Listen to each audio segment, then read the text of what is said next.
Okay, shall we start? Ladies, gentlemen, panelists, welcome to today's MCAS webinar. We are glad to have with us today very eminent panelists to cover the topic post-US elections and the economic outlook. Where next for gold? We will discuss politics, geopolitics, economics, and gold market fundamentals. Today we have with us Sir Lynton Crosby. Sir Lynton is an international renowned campaign strategist and co-founder and CEO of Citigroup. Drawing on skills and experience acquired over a lifetime of political campaign, Sir Lynton has equipped some of the world's most well-known corporate organizations with the research, message, and strategy needed to achieve their goals. We also have Mr. Samy Chaar. Samy is Chief Economist at Lombard Odier and a voting member of the Lombard Odier Investment Committee. In this role, he leads a team that formulates the bank macroeconomics insights and analyzes forecast, growth, economics, trends and cycles, inflation, balance of payments, central banks' actions, financial conditions, major geopolitics events, and their impacts on the markets.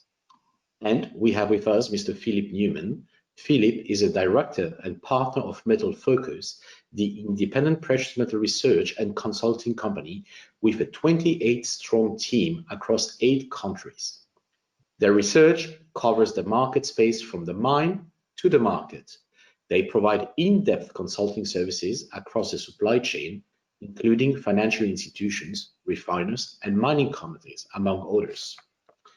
So initially, panelists will deliver a speech, followed by a closing panel discussion. At the end of the session, we will ask the audience 2 questions. Please feel free to submit your questions through the platform while the speakers deliver the speech. Lynton, good day. The floor is all yours. Good day, Frederic, and greetings from the Southern Hemisphere. I'm south of Sydney.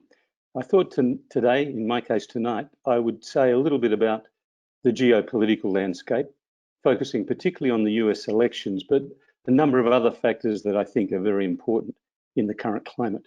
We know, of course, that as a result of the US election, Joe Biden has been elected, although President Trump has done everything he can to undermine Joe Biden's legitimacy. And it was a hard-fought campaign and very close. And the fact that it was very close, I think, remains very important when we start to consider the state of affairs in the world and in the geopolitical landscape. You've got a divided America with a much higher turnout rate at that last election than in almost a century, and you have more people voting than ever before. So many people were invested in the outcome, and in the end, the outcome overall was pretty clear, but President Trump, I think, performed better than many expected. Now, whilst Joe Biden and the Democrats won the presidency, they lost seats in the House of Representatives, and they're unlikely to win the Senate. So Biden is still going to face 2 fundamental tensions. From the right, the fact that the Republicans are likely to control the Senate. Now, of course, you'd be aware that in January this year, there's going to be a runoff for 2 Senate spots in Georgia. The Republicans are likely to win those, and that would put them at 52-48 in the Senate, and therefore give them a Senate majority. But recently, some have been saying that President Trump's behavior in Georgia and his attacks on the counting there could put those Senate seats at risk. And I saw today that President Trump even talked about going to Georgia and holding a victory rally as well. So some provocative acts. He's continuing to disrupt the political system. If the Republicans can control the Senate, they can block or amend Joe Biden's big ticket policies. On top of that, President Trump, after January, plain old Donald Trump, will not give up. He has reshaped and built a reshaped and large coalition of supporters on the right who are not going to go away. Many of them believe he was robbed of victory. So on the one hand, you'll have a Biden presidency still dealing with a failure to be able to completely control the Congress on the one hand, but also aggressive external attacks from this re-energized Republican Party and Trump activist grouping, which is slightly different to the Republican Party itself, but still a critical part of that movement. And then there'll be pressure from the left too, and people shouldn't overlook this. Bernie Sanders, Elizabeth Warren, already some of their supporters are saying that they're disappointed with some of the early appointments that Joe Biden has made, because they have a more radical agenda and they're concerned that Joe Biden is moving away from the radical agenda. Some of the winks and nods he gave Democrats in order to get the support to be their candidate. So you'll see pressure from the left as well. It's not just from one side. So you're going to have quite a fraught environment in which Biden has to work to achieve his agenda. So I think anyone who thought there was going to be a sea change with the change of presidency may be missing the reality of some of the politics that exists. Of course, Biden said that he would deal with the coronavirus and build things back better. He said he would pursue a new green agenda to fight climate change and switch from hydrocarbons. These are things that the Republicans and the new Trump coalition of activists will strongly fight. He said he'll turn the economy around, focusing on higher taxes, jobs, and the cost of living. Many of the proposals to achieve that, the Republicans and the new Trump coalition of activists will also oppose. So I think that you're going to see quite some external pressure on the president, on Joe Biden as president in the early stages of his presidency, and it will be a real test to his abilities to see whether he can truly bring about some of the changes that he said he would. And then, of course, there's the whole question of grappling with deteriorating relations with China, something that, being here in Australia, we're acutely aware of at present, and something that I'll come back to in a minute. So those who hoped for a more stable political environment under Joe Biden, I think, are likely to be disappointed. Whilst his approach to government and his style of governing may be more traditional and institution-based than we saw with Donald Trump, who was obviously more aggressive, more of a disruptor in the way he went about things, more Twitter-driven, and so that will contrast with Joe Biden, who will re-establish some of the processes of government and the norms of behaviour of presidents. We're still going to have a divided landscape. As I said, record turnout, record division. So there's no great consensus that is going to drive the America forward and the American economy forward, and in so doing influencing the world economy and the world geopolitical landscape in the coming years. Of course, Joe Biden will have a strong domestic focus, but there'll be international consequences as well. He said he will return to participating in global forums and treaties. He will engage more with his allies rather than attack them by Twitter. And he's hopeful that will achieve an apparently more cooperative approach to deal with some of the global challenges where America under Trump has been somewhat isolated in its approach. But his putative Secretary of State, Tony Blinken, will take a firm position on many international issues. He's not, of the left. He's a more centrist Democrat.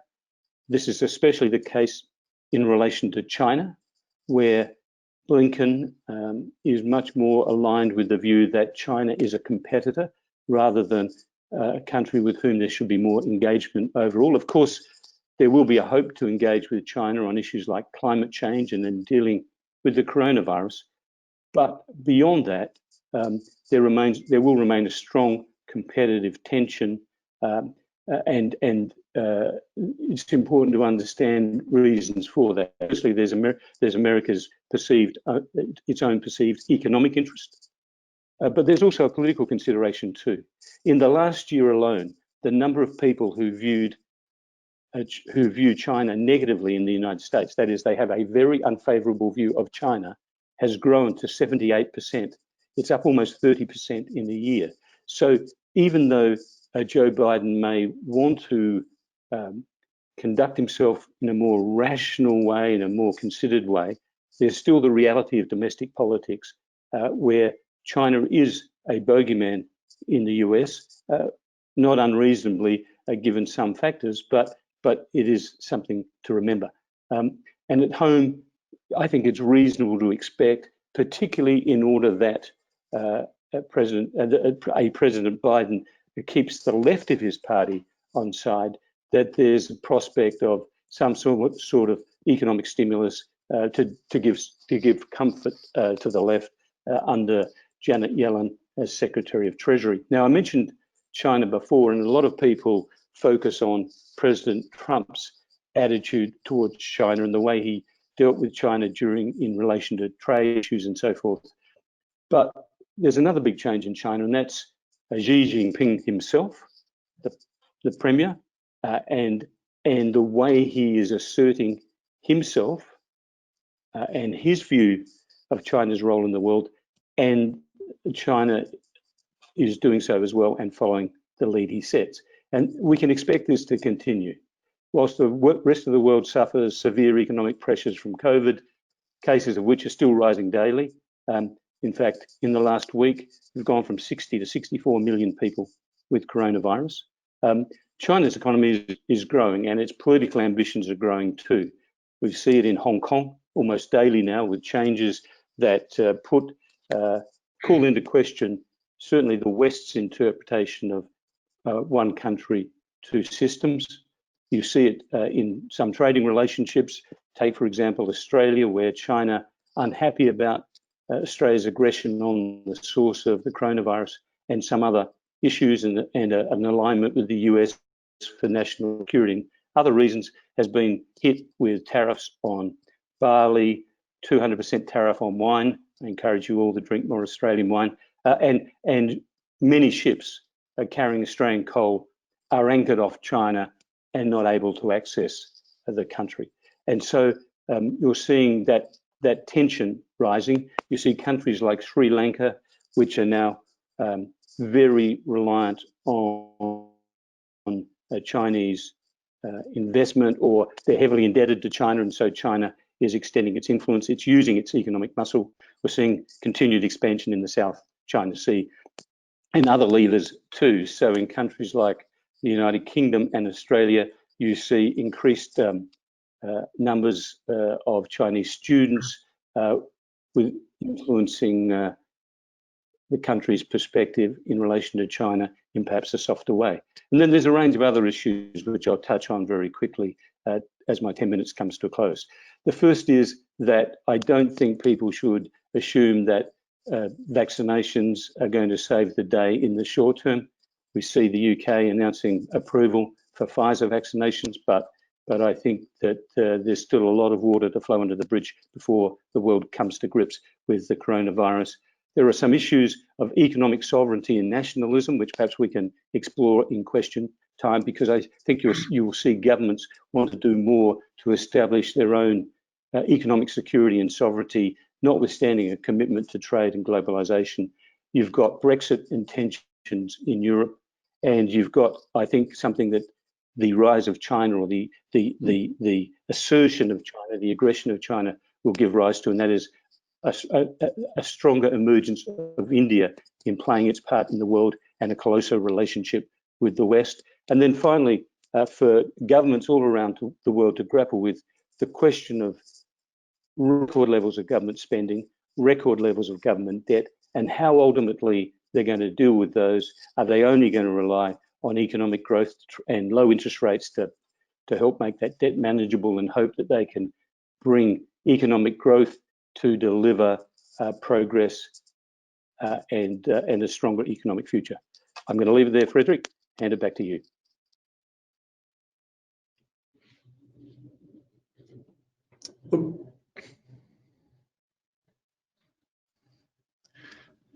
Frederic, you might have been on mute, but I guess you're handed over to me. So I'm you, Frederic. Yes, Samy, sorry. Thank you very much, Lynton. Samy, the floor is all yours. Okay, thanks so much. Thanks, Frederic, and thanks very much for having me here. Very happy to be on the show this morning. So listen, let me share a couple of slides here, but I guess my role is really to present the economic and financial environment. And what I would like to do is really to focus on 2021. So I know we're still going through a lot currently with some of the mild lockdowns in Europe, a lot of cases in the US, and the aftermath of the US elections, as Lynton has just covered. However, when we look through some of the challenges here in the short term, and we try to take a step forward and really think about what might characterize 2021, I think the vaccine takes center stage. So I understand the risks that Lynton was referring to when talking about the virus, but we're not trying to be optimistic here. We're trying to be as realistic as possible. Our take is a bit different on this. We see the vaccine as a game changer. This is the decisive tool to keep the pandemic under control. First, there is a new generation of vaccine kicking in. There are many vaccines. The efficiency is much above expectations. So you know that a traditional flu vaccine has an efficiency of around 50%. We're talking above 90% efficiency here. And the production is there again, much above expectations. 20 million Americans will have access to the vaccines in 2020 already. And we're talking billions of doses in 2021. This is a game changer. This is the tool that allows you to keep the pandemic under control. It's not the only tool, by the way. In most of Asia, they've managed to keep the pandemic under control without the vaccine, but the vaccine really is a game changer here. And one thing we have learned from 2020 when it comes to the economy is that when you control the pandemic, the economic catch-up is actually extremely brutal. We've seen that in the third quarter of this year. The pandemic was under control. The economic activity rebounded sharply. And this is also the example we get from Asia.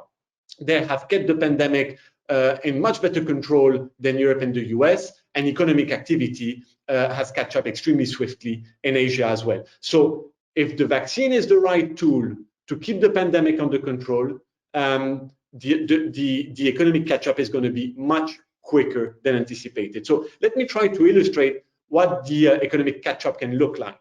You have the US, Europe on the left, China on the right. You see on the upper charts that basically those economies, in Europe, have lost 7% of output versus their pre-COVID levels, 4% in the US, but China is 2% above its pre-COVID level of Q4 2019. So our expectation is that as you keep the pandemic under control, the economic catch-up is rapid. We expect 4.8% growth in Europe next year, 4.6% in the US.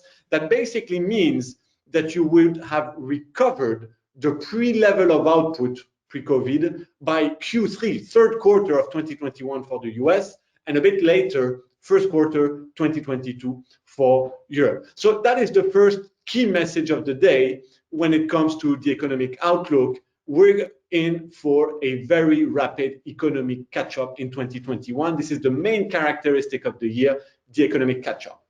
As we go for an economic catch-up, thanks to a vaccine-led control of the pandemic, inflation is also going to somewhat recover. So I take the example of the US here when it comes to inflation. And the first thing to mention on inflation, if you focus on the left side of the page, is that inflation has been extremely low in 2020. So we do believe that it will recover in 2021, but only to moderate levels. Why so? Well, focus on the right of the page here. And you do see that, a lot of prices were depreciated in 2020 because of the COVID shock, typically airline fares. Prices were extremely low. These prices are bound to recover somewhat. But there is going to be convergence. Some prices picked up in 2020, like food delivery, home furniture, these kind of things. And these prices here will tend to converge downwards as the economies open up. So overall, inflation should recover, but stay at relatively moderate level. And at no point in time will inflation become a constraint for monetary activity. So the first key message is really the economic catch-up. The second message is how inflation recovers, but only to moderate level. The third message is the fact that although the economic catch-up can be rapid, it's not going to be even, right? It's going to be very heterogeneous. So some sectors and some economies will recover faster and better than some others. Now, typically, on the left side of this page, you do see that tourism and the economies that are highly reliant on tourism have been affected most and will continue to be affected. We should see an improvement in tourism in 2021, but I mean, the sector has been hard hit. For Spain, that's a big story. For the US, it's less than 3% of US GDP. So a lot of focus is often made on those sectors that are constrained by the pandemic. Not enough focus is made on the sectors that have been doing and that will continue to do extremely well. Typically on the right side of the page, housing has been booming in the US, in Europe, and in Asia. And when housing does well, by the way, housing is 6% of US GDP, when tourism is only 3%. And when housing does well, basically homes are sold, they have to be built, so construction does well. And when these houses are built, you need to furnish them. So consumption on furniture does well. So that is an important thing to keep in mind. There are some weaknesses, but there are some partial offsets. Housing is an offset. The biggest offset, and really the third message I want to convey today from the catch-up, the normalization and inflation, is really how some sectors will outperform, and typically trade. So we're putting a lot of emphasis on the outlook for trade in 2021. And what you can see on this page, particularly the dark line, is what trade has been going through in the past 5 years. So trade is really imports and exports between nations.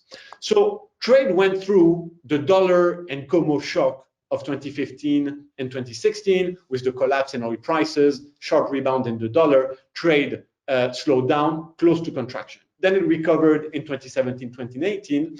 And then basically two very strong headwinds for trade.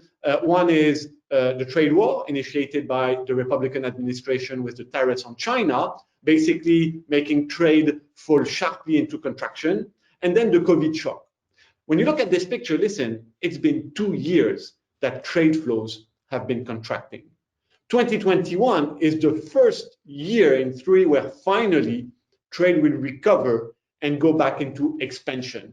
That is a significant difference with the past 2 years. It does mean that basically all the economies, all the sectors, all the companies that are trade sensitive will tend to do pretty well in 2021. So we're thinking Asia here, we're thinking industrial Europe here, Switzerland as well, Japan. So again, the fact that trade flows go back into positive is really a very significant part of the 2021 outlook.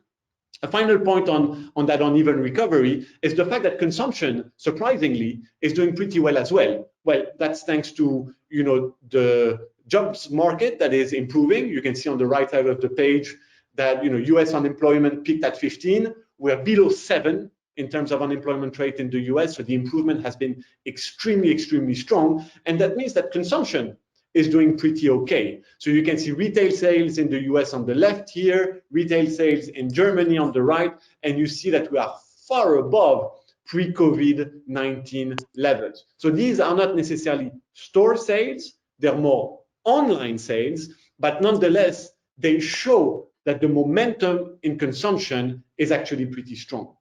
Now, what did support that momentum in consumption is the fact that we had a lot of policy support in the system. Lynton did touch on that, saying that there might be some more stimulus in the US, but he's very right in mentioning that the fact that the Democrats probably won't be able to turn Senate means that the scale of the stimulus in the US will be much smaller.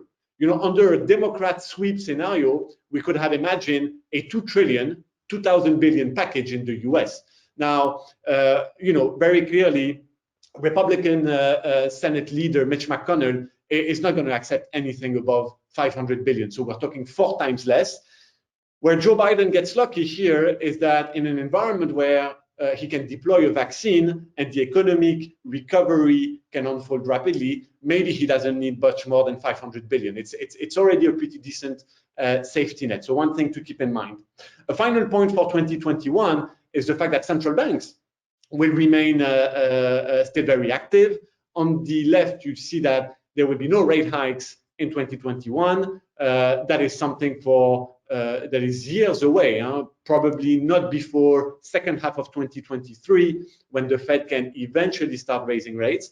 And on the right, you can see that central banks will continue to purchase assets in 2021, which leaves me with my final point, is that, yes, debts have increased massively to offset some of the damage from the COVID crisis, but 2021 is not a year where we will have some stress in the debt markets, mainly for the reason that I've just mentioned. Interest rates are extremely low, which means that the financing of that debt is pretty cheap. If you look at the right side of the page, you see that the interest payment on the current levels of debt is at its lowest point post-World War II. So typically, Italy never had as much more debt as it has today, but the interest payment is at its lowest point in 40 years. So, you know, we all need to understand that we've been educated in a world where, you know, there is certain thresholds on debt. And, you know, we've been educated that, you know, 60% debt to GDP, 80% debt to GDP is kind of a solvency level we shouldn't go above. But, you know, these levels of sustainability of debt were engineered when interest rates were 4%. If interest rates are at 0% or close to zero for the next 5 to 10 years, are these thresholds still valid? Or what are the new threshold of debt sustainability under a scenario where interest rates are closer to zero rather than 4? Is it 100% debt to GDP, 150% debt to GDP, or 200% debt to GDP? I think we need to accept that there is a change of paradigm here. We can support much higher levels of debt. And therefore, it's not the size of the debt that is an issue. Debt is sustainable at these levels of interest rates. What is important is what you do with the debt. It's the use of the debt. If we invest it in non-productive areas, we finance roundabouts or these kind of things, it's a lost opportunity. If we manage to invest that debt productively, I think there is hope. So a couple of leads here. You can see on the left side that governments have been subsidizing typically oil, coal, fossil fuels in much bigger amounts than they've been financing education or research and development. So maybe there is a lead here. You know, it's not about the size of the debt, it's about what you do with it. Let's hope that it will be used for productive investment in innovation, in infrastructure, and eventually to reduce inequalities. So I would say this is a fairly constructive outlook. We believe in 4 things: a catch-up year, inflation to recover to moderate levels. Yes, it will be uneven, but trade should be an outperformer. So play the cycle. And fourth, we're going to continue to have decent policy support in 2021. And with that, I'm done. Frederic, I'm happy to hand it over back to you. Samy, thank you very much. Philippe, the floor is yours. Thank you, Mark. Thank you very much, Frederic. And good morning, everyone. So let me just share my screen with you. So what I want to do over the next few minutes is to give you a sense of where we see the gold market heading. And when we think about the outlook for the gold prices, what we do at Metals Focus is we always start by looking at the fundamentals for supply and demand, seeing how that plays out in terms of the surplus or deficit, and then interacting that with our views on investment, which ultimately is in the current environment, is the most important driver for gold prices for the foreseeable future. So we have a few slides to give you just a very broad overview, and I'll be happy to dwell into these in more detail during the Q&A if that's of interest. So firstly, before we think about 2021, we must think about this year and put that into context. And so we're looking at the changes for some of the key protagonists. The first, which is no surprise, the sharp drop in mine production because of those COVID restrictions on several mines in key producing countries, especially in the first half of the year. And then we offset that with a partial recovery in recycling, which may look quite modest given what gold prices have done, but that's because of some of those restrictions earlier in the year. But the key takeaway from this slide is that we're looking at mine production or the global supply only falling by about 100 tons between 2019 and our estimates for this year. If we now think about next year, well, again, with those restrictions coming away, we have an outstanding response from mine production, actually rising to a record high in 2021. We have a very small supply or response rather from recycling, and that may surprise. There's certainly different dynamics playing out in some of the key markets. And again, we can go into that in the Q&A if that's sort of interest. But the main point from this is that we're having this significant rise in global supply to around 5,000 tons for 2021. For demand, what's interesting then, again, taking the same treatment, thinking about 2019 going into 2020, no surprise, the massive decline in jewellery, losing over 800 tons, not only because of COVID, but also because of price action. And we saw, for example, the price in rupee terms, in Indian rupee terms, hitting a record high before we saw that in dollar terms. For the official sector, again, a very sharp fall. Important though to put that into the context that both in 2018 and 19, we saw the highest levels of net buying that we've seen since the 1970s. Even so, loss of 400 tons is really quite substantial, but it will remain on the demand side, or expectations are for this year. But you can see in terms of the global total, falling for global demand this year, falling to 2,900 tons or thereabouts. For next year, we have a modest recovery in jewellery. We see, of course, economies starting to get back to more normal conditions. However, the impact on disposable incomes, I think, has been palpable. That will take time to really recover. And I think one has to ask the question in certain markets whether jewellery will be at the top of the shopping list. And then, of course, we have to overlay that with our expectations that prices will remain exceptionally elevated and volatile. And that is a key drag, we feel, for global jewellery markets. The other positive for next year, physical investment, which for Metals Focus is the summation of coin and bar demand. So this is capturing retail activity.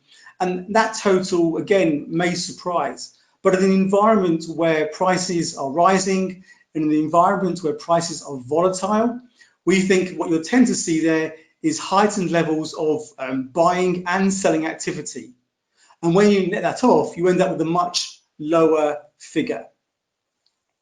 But you can see there, the actual upside for global demand is quite modest. And so when you bring that all together, we're looking at really quite massive surpluses in the gold market, getting on for almost 2,000 tons, around a 1,900 ton level, both in 2020, and we think that will continue in 2021. And what we've certainly seen this year, though, is that primarily institutional investors and high net worth investors have really stepped into the market to absorb that surplus.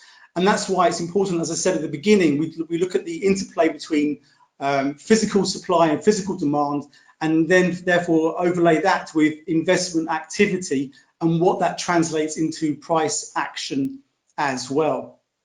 And of course, when we think about investment, one slide that will be familiar, I think, to most of you on this webinar is the trend that we've seen in global exchange traded product demand. Of course, that's hit record levels this year. And in fact, we've seen the same dynamic in silver as well, even if we've seen different investors coming into the silver market compared with gold. We tend to think that for gold, that it's much more driven by, again, the institutional, the high net worth, whereas for silver, a lot more prevalence among retail investors. And it's all very well to say that institutional investors are coming in to absorb the surplus, but we have to think about the backdrop and whether that is supportive and therefore encouraging investors to do that in the first place. Now, of course, we've heard a lot about the macro backdrop from Lynton and from Samy this morning, but just to touch on a couple of slides. What we've seen here is something I think which explains the action in prices early this year, but also gives you a sense of why prices have weakened recently in spite of the recovery or the partial upside we've had over the past couple of days. And so we've certainly seen a recovery in risk appetite. Here we're looking at the spread between US high yield corporate debt and treasuries. And in fact, you can see that spread now is back to pre-COVID levels. And so you certainly get a sense of what has been weighing on the gold market. And then again, another slide just to think about expectations of interest rates. We're looking at here the difference of spreads between 10 and 2-year and 30 and 5-year as well. And of course, both have been rising. And in fact, importantly, they were rising before the US election as expectations were growing that we would see a fiscal package put in place. Of course, that didn't happen. And then as we came up to the election results, that spreads, although that started to narrow, as we saw expectations of Biden coming in as well. I think it's important to put into context, though, that those spreads still remain low by historical standards. And so when we're thinking about interest rate expectations remaining depressed, again, what that means for gold, where gold tends to do well when there isn't that competition for yield, when there isn't the concerns so much about the opportunity cost of holding gold as well. So we're looking at the fact that, in our view, the environment is supportive for gold from a macro standpoint. We also have to think about, well, do investors have the appetite or the capacity to add to their current portfolios? And here, this is, I think, indicative and no more than that. What we're looking at, the line shows you the combination of the value of ETF holdings added to the value of net longs on COMEX, and then just divided by the S&P market cap. So it is one relatively narrow definition, but we believe it's indicative. And so even if we put aside the spike that we saw in 2011, what we've certainly seen from this is continued rise in the portfolio diversification in favor of gold, which I think therefore gives you a very strong idea of why gold has performed so well from a price point of view. But at the same time, again, on this narrow definition, this suggests that there is room for holdings to rise further going forward. There is that capacity should investors wish to do so. And so just to finish up, we believe that whether it's a safe haven argument, because we think it will take time for the macroeconomy to recover, we believe that equities have got ahead of themselves to some extent. And there was also the element of tiptoeing into concerns about the inflationary outlook. But I think it's important to put that into context, as Samy did, that inflation now is almost non-existent. And secondly, I think although those inflation expectations are rising, they are rising incredibly slowly. Having said that, I think if you do combine those two drivers, we think that over the next 12 months, gold will do well. Just to clarify, the yellow line is showing our quarterly averages, and then we have a highs and low as well. But as you can see on the far left-hand side, or near the far left, the price at the moment has got very close to our Q4 low. But we believe that has been well defended, and we believe that when prices did fall below 1800, for many investors, they regarded that as a good time to come into the market, having believed they had missed that opportunity. And so we think that these lows will be well defended. But the point I made earlier, that price will trade in a very volatile fashion, especially when it's being driven by professional investors. And on that positive note, I'd like to hand back to Frederic, if I may. Philippe, thank you very much. Very interesting. So we'll now move to the closing panel discussion, which will be a debate among the panelists. And I have one first question for Lynton. Lynton, you mentioned that you expect nations to become a more nationalist or protectionist about their own interests after the recent 12 months of COVID-19. And I would like to discuss how this could translate for precious metals and commodities. I mean, some of the key countries such as China and Russia are producers of commodities and gold as well. And it has also been published over the recent years that these countries are also accumulating gold, other precious metals, and other strategical metals into reserves. Now, if countries were to have this more nationalistic approach to cover their own needs and to ensure they have enough stockpile in case of any other disruptions, how do you think this could affect commodities? Could it be possible that instead of exporting commodities, key commodities and precious metals, they would rather retain it for the medium, long-term own needs? Do you think this is a possible scenario?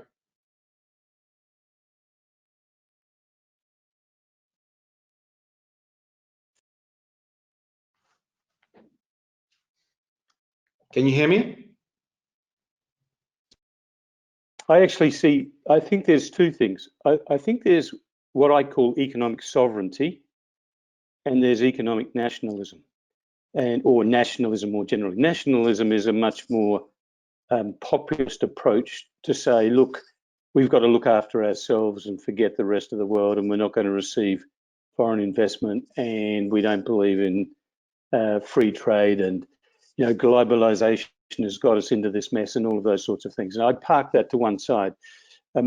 What I mean by economic sovereignty is a recognition by governments that in a much more interconnected world, there is a lot of exposure and you see disruption.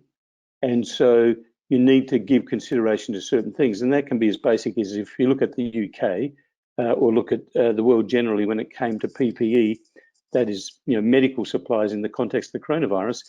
Most of the raw materials for the supply of PPE came from China. If you look at Australia during the coronavirus, the Australian government made a judgment that because most of Australia's petroleum products are imported, that we're heavily exposed when this disruption. So the Australian government committed something similar to the US government has over many years, a strategic oil reserve. So I think you need to look at economic sovereignty in a couple of ways. One is this shock to the system has led governments to think our people will expect that we ensure that we're better protected if there are future disruptions. Maybe not another pandemic, but in a globally connected world in the way that we are, there is always the risk that some form of disruption could have an impact. So governments will look to build strategic reserves or give consideration to national security considerations around food, technology, medical supplies, pharmaceuticals, and so forth. I think there's the prospect of some governments looking at how stockpiling of certain commodities and resources could be beneficial to them. But the simple reality is that I think that's a narrow likelihood. That is, I think domestic stockpiling of most resources is unlikely. Rare earths and so forth may be a different issue. If you've got a strategic advantage there, you might try to enhance that strategic advantage. So I think it's much less about trying to secure a strategic advantage for some longer term economic or political benefit, and rather a focus on ensuring that a country takes some reasonable steps to build in resilience in the face of future shocks, cyber attacks, attacks on the financial market of the world, who knows what. Thank you, Lynton. Samy, Philippe, would you like to comment on this? Perhaps, Philippe, I can start. I think where I side along what Lynton mentions is that, if we think about trade flows used to run at a 6% pace per annum post-World War II. Then post-Great Financial Crisis, that pace was halved, 3% per annum in terms of imports and export trade flows. And although we expect a strong recovery in trade in 2021, when I think 10 years out, and I take the argument Lynton just mentioned, I would turn this number down a bit. So it's not that we're seeing deglobalization or massive protectionism, but clearly there again, there is a change of paradigm here, which means that we are in for much lower trade growth than in the past 60 years. Perhaps not trade growth that is contracting year after year, but trade growth that is running at a much lower pace. Frankly, when we do our 10-year assumption, we pencil in 1% trade growth per annum. So there is a big change of paradigm here. I wouldn't call that massive protectionism, but clearly considering that trade has been one way we've prospered in the past 3,000 years. Obviously, when thinking 10 years out, this is one element that tells us that we're in for slow growth, low inflation, low rates for quite some time still. Thank you, Samy. Philippe? Yeah, I think I tend to agree with that. And if I sort of bring it back to, I guess, my universe of the precious metals, and I think about perhaps the gold and silver side of the market. And I know if you think especially on silver, where so much is half of global demand is industrial, so those supply chains do matter tremendously. And I don't think we've necessarily seen any of those breaking down. I don't think we've seen the integration falling apart. I think there's certainly been elements where countries are trying to do more internally. We've seen that both in the likes of China and India, for example. And I guess some of those traditional supply chains, which, for example, have involved companies, for example, in the US, have certainly taken a hit. So I think that's something to be mindful of. I think specifically in gold, that's probably less of an issue. In terms of countries holding their gold, I think probably a little less so.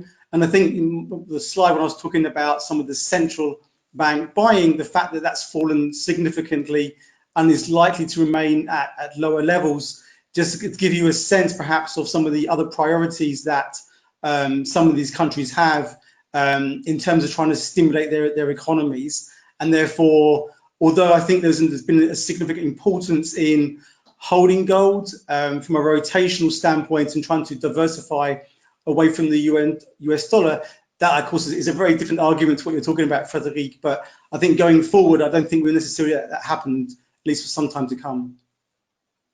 Thank you, Philippe. Samy, you mentioned before that you're not too concerned about the debt level on the back of a very low and probably lasting low interest environment rate. Still, a lot of incentives and liquidity has been injected into the world economies. I mean, we are talking about massive and unprecedented amounts. Now, how do you think this liquidity in the market will play out over the, say, short, medium term?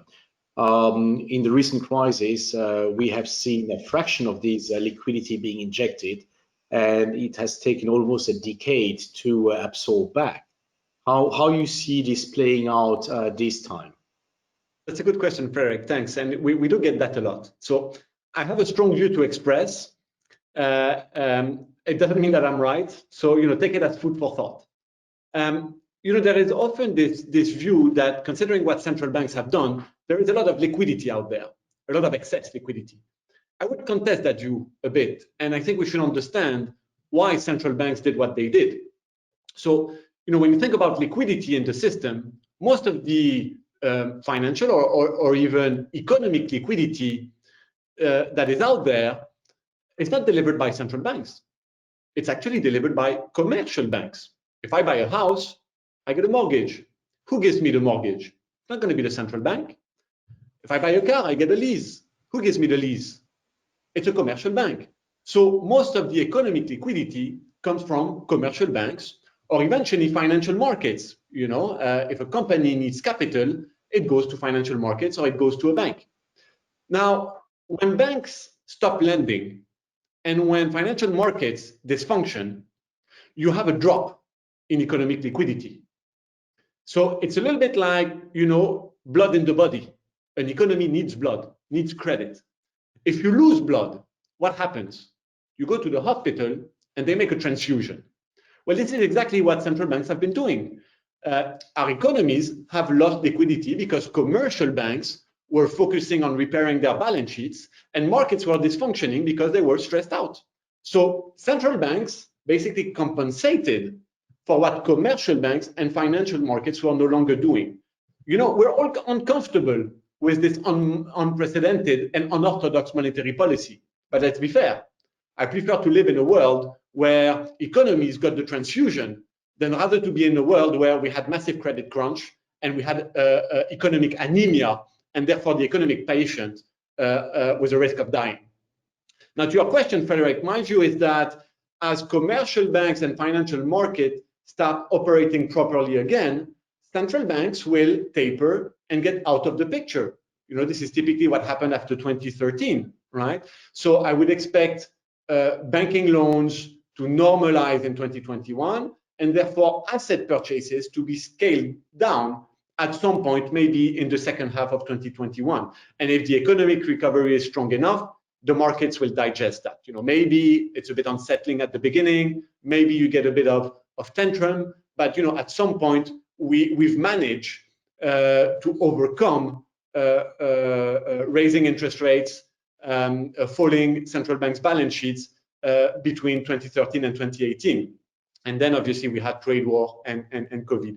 So again, I understand the discomfort here, but we also have to understand the balance of liquidity. When you have most of the liquidity providers scaling down, you need someone to do the transfusion. So I think it's a balance between the two. Thank you, Samy. And Samy, in a low interest rates, low growth, high liquidity environment, what is your scenario for gold, medium and long term, as Lombard? It's a very different scenario, to be fair. So I'll try not to. I'll try to be clear. In the next 12 months, considering our scenario, which is one of recovery, this is a scenario that is not super favorable to gold. I understand Philippe's points, and he's the specialist, so do listen to him. But I would say in a recovery scenario, I understand normal things that usually happen in a recovery. So you get steepening of the yield curve, you get slightly higher yields, you get basically real yields that are very negative that become less negative. So that is a scenario that is not super favorable to gold in the short term, the economic normalization eventually. Now, in the long term, there is one thing that we've done is that this slow growth, low rate, and particularly massive negative yielding debt in the financial spheres mean that gold becomes now a strategic edge, basically. So I would say we are slightly either neutral or slightly conservative on gold when it comes to the next 12 months, but we've added gold to our strategic asset allocation for the next 5 to 10 years. So it's a way of saying, listen, even if the outlook for gold is not great in a recovery, gold is a good edge, especially when you have unexpected events, especially when the negative yielding debt doesn't protect you as much as before. So it becomes a strategic edge to own in a portfolio. Thank you very much, Samy.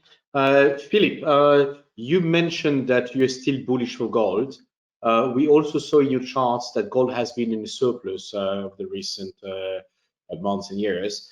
And the ETF has been the key, I would say, driver to absorb the excess liquidity in gold. Now, how sustainable you think this trend is? Are we still in a bull trend, in a long-term bull trend, or are we just in a 1 or 2 years, I would say, sidewalk? That's a good question, Frederic. I think we do expect, as I said, the bull trend to continue for the foreseeable future.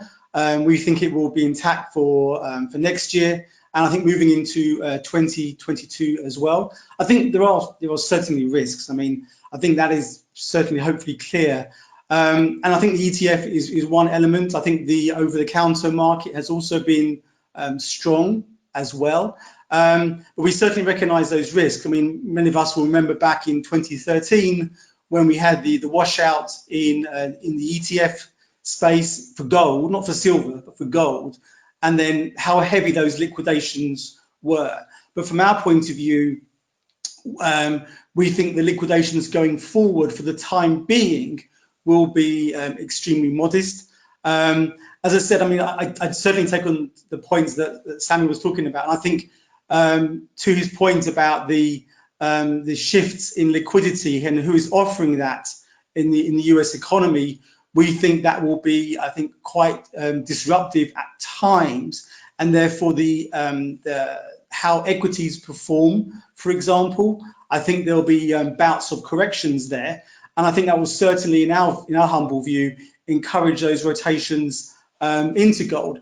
And then, even though one will see, I think, a gradual steepening of the yield curve, the fact it will remain negative, I think, even of course less negative, but I think just taking a step back, I think that will still be supportive from an investment standpoint. I think we've also got to bear in mind that the value of global gold investment is really quite incredibly small when we think about the value of equity investment. And so, you know, it doesn't take a great deal to have that partial rotation. And of course, it's not that simplistic. You know, you're having investors rotating, you know, for example, into defensive stocks. So it's not sort of a binary move out of equities into gold, of course not. And gold will be one of many safe haven vehicles as well. But I think that gold will certainly benefit. And I think that's why we are positive for the foreseeable future, even though you will have that continued volatility going forwards. Thank you, Philip. Lynton, you mentioned in your speech that China has been ahead of US and then Europe into the recovery. Assuming that China will or already started to recover and will recover sooner and maybe faster than the rest of the world, followed by US, as you mentioned, and Europe last. Do you think that maybe China will increase this growth gap that we already had pre-COVID? Do you think that that gap will increase even further and China will be economically more ahead of the rest of the world? I think that's Samy might have a better view on that than me, but look, I do think there's a real prospect of China in the next year or two advancing significantly economically. I think there are some pressures that will come to bear. I think it's benefited from the fact that it's got on top of the coronavirus, you know, relatively quickly. It's generally easier when you're in a totalitarian state. It's got on top of the coronavirus, and you're seeing significant growth. And we have an office in Hong Kong, and anecdotally, whilst Hong Kong's not necessarily the place to be right now, but in terms of China itself, you anecdotally you hear lots of stories of, you know, very strong economic growth. So I think China will continue down that path and will strengthen its position over the next year or two. But they too are facing some future stresses, and so, you know, they may in the shorter period gain some economic advantage, but I think it will slow down in a year or two. The differential will close, or not continue to increase after another year or two. Samy might have a better observation to make than me. Thank you, Lynton. I think we'll soon move to question and answer. It's going to be about time, but before we do that, Philip, Samy, Lynton, anything you would like to add to the panel discussion? Well, if you allow me, just on this question of China, Yep. I couldn't agree more with Lynton. I think, you know, the next 18 coming months might be fabulous, a lot of growth, a lot of support. But I mean, the long-term challenges for China are immense. And one of the big challenges that maybe Lynton was referring to is actually demography.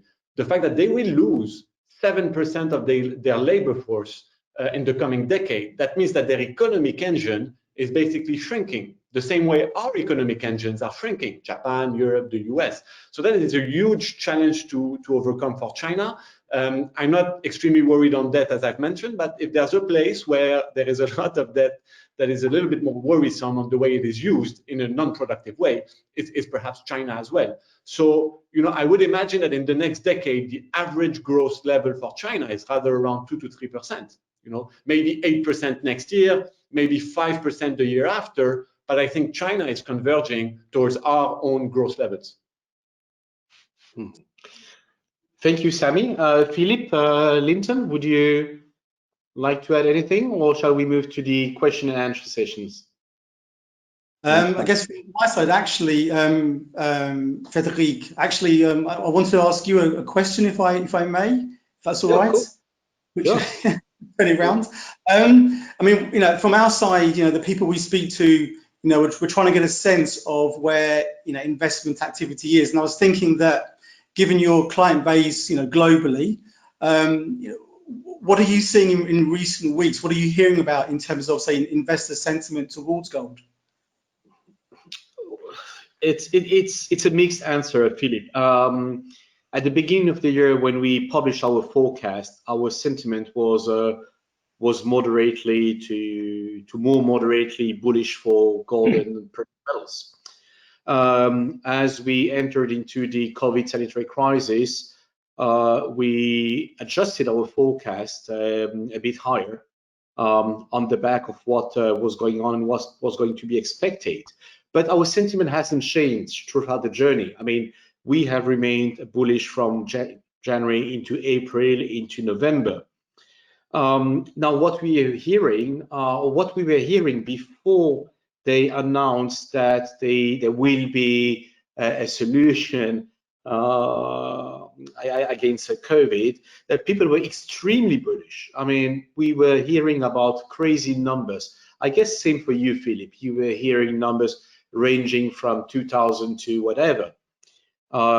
We were bullish, not that bullish, but we were bullish. Now, the recent drop, I think, is a pure reaction on the solution, and I don't think that it has changed anything to the trend or the perception. We rather view it as a correction that should not last for too long, because nothing has really changed economically. The factors that prompted us to issue a bullish forecast in January are still in place, even if not more in place than before. So we are still looking into a scenario where gold will continue to gradually move higher. We are not expecting any, crazy rally, but we really expect a step-by-step increase of gold this year, next year, and perhaps in 2022. The main reasons is that we believe that investors are looking for more diversification. We believe that there will be a tendency in certain countries to move a little bit away of US dollars, and gold is the optimum tool for that. While you mentioned that central banks have been net sellers for the first time, we would explain that by the fact that central banks have been focusing on more immediate and important issues this year, rather than looking at the gold reserves and managing gold reserves. I mean, gold reserves for central bank is a very long-term decision. It's not something that needs to be done today or tomorrow. And central banks have probably been tackling more important and immediate issues, and that's probably why they have been off the table. But I was just reading from the World Council that this month, for the first time, central banks were net sellers again, which is a good sign. It means they have some relief and had some time to look into gold matters again. So over the last couple of years, central banks have been neutral from net buyers. We believe that trend will continue.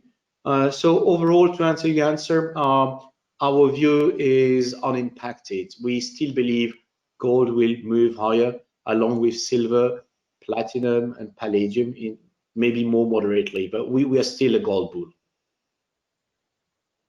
Great. Thank you for asking, Philip. Sure. Now to questions. Samy, with the crisis, so we have a question. With the crisis we had for the last 9 months, how do you explain these sharp appetite in housing, in people buying properties? Well, mainly, you know, the housing cycle is very dependent on the interest rate cycle.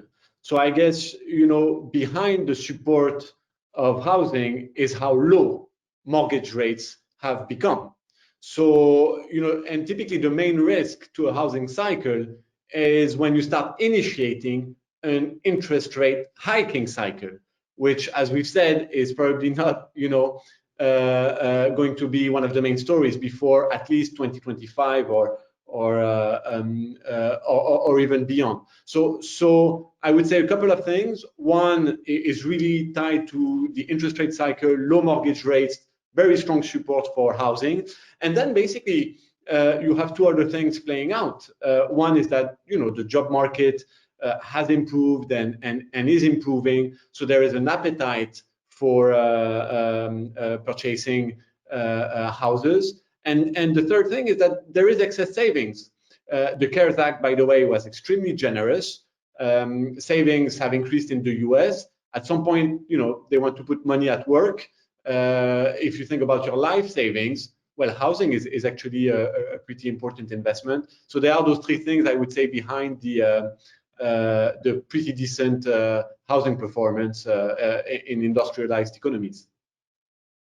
Thank you, Samy. We'll take one or two more questions because we are running. Can I? Lynton had something to Sorry, add. Frederic.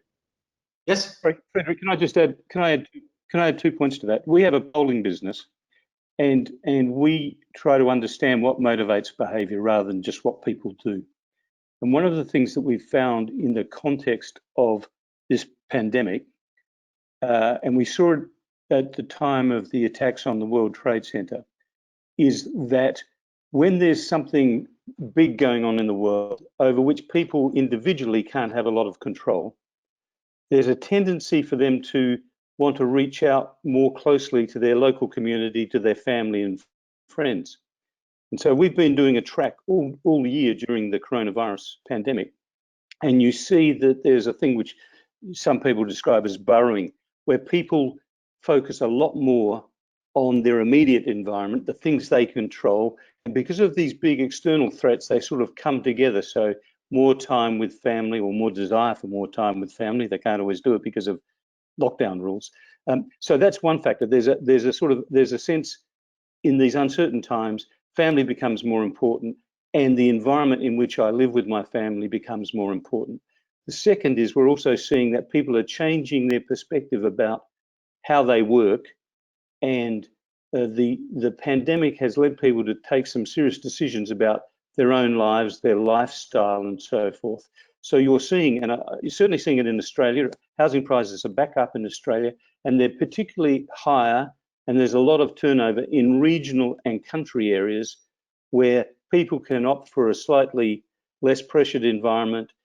They've worked out they can work, more people have worked out they can work remotely, or they're looking for, rather than being crammed in the city, locked down, the opportunity to be in a smaller state. So some of the smaller states of Australia, South Australia and Tasmania, for example, housing is going incredibly well because there's a shift in people's pattern of thinking about their home and their lifestyle. So aside from those economic factors that Samy pointed to, there are some behavioural factors as well that I think are coming into play. Mm-hmm. So it's low interest rates and home sweet home. Okay, we have a few more questions, but I don't think we have time. What we will do, we will collect the outstanding questions and we will send them to the panelists if they have time, and we will try to reply them best we can. Philip, would you like to add anything to this last question, or shall we wrap up and close the debate? No, I think I'll leave you to close up, Frederic.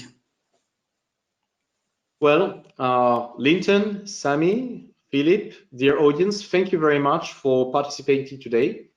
It was a great pleasure to have everyone on board, and have a good day and see you soon again. Goodbye. Thank you so much. It was a pleasure. Thank you. Okay.